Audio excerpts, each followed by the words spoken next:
നൊയമ്പുകാലം 1-ാം ഞായർ. തിരുവചനം.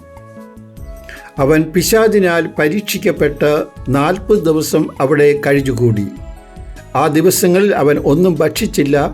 അവസാനം അവന് വിശന്നു. ലൂക്കായുടെ സുവിശേഷം 4-ാം അധ്യായം 2-ാം തിരുവചനം. യേശു മരുഭൂമിയിലെ എല്ലാ പരീക്ഷണങ്ങളും വിജയിക്കുമ്പോൾ നാം പെട്ടെന്ന് ചിന്തിച്ചു പോകും, യേശു ദൈവപുത്രനായതിനാലാണ് പരീക്ഷണങ്ങളെ വിജയിച്ചത് എന്ന്. നാം പ്രലോഭനങ്ങളെ വിജയിക്കാതിരിക്കുന്നതിന് കാരണം നാം സാധാരണ മനുഷ്യരാണല്ലോ എന്ന ചിന്തയാണ്.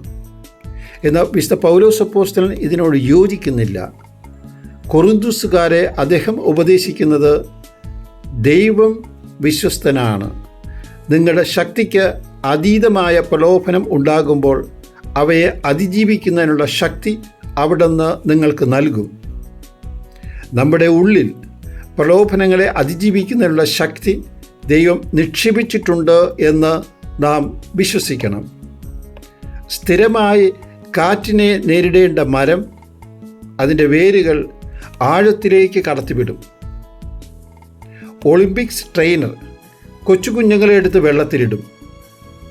മരിക്കാൻ അനുവദിക്കുകയില്ല. എന്നാൽ കുഞ്ഞുങ്ങൾക്ക് നീന്തുന്നതിനുള്ള കഴിവ് ആ ട്രെയിനർ പുറത്തു കൊണ്ടുവരികയാണ്.